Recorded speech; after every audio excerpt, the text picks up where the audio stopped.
আপনারা অবগত আছেন কি জামিয়া রহমানিয়া প্রাঙ্গণে আগামী 24 ও 25 রোজ বুধবার ও বৃহস্পতিবার সে পশ্চিম বাংলার ঐতিহাসিক ও নজির সৃষ্টিকারী জালসা অনুষ্ঠিত হতে চলেছে।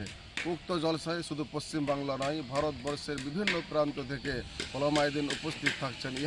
ইহা ছাড়াও ভারতবর্ষের ছাড়াও সৌদি আরব থেকে আসছেন জনাব মেরাজ রাব্বানি সাহেব ও সালাহুদ্দিন সাহেব।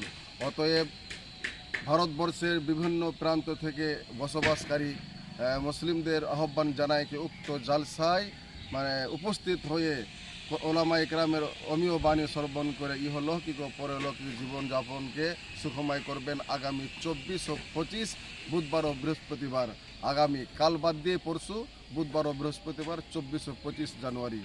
অতএব উক্ত জালসায় উপস্থিত হয়ে সকলেই এই জালসাকে সাফল্যমণ্ডিত করবেন, এই কামনা রইল।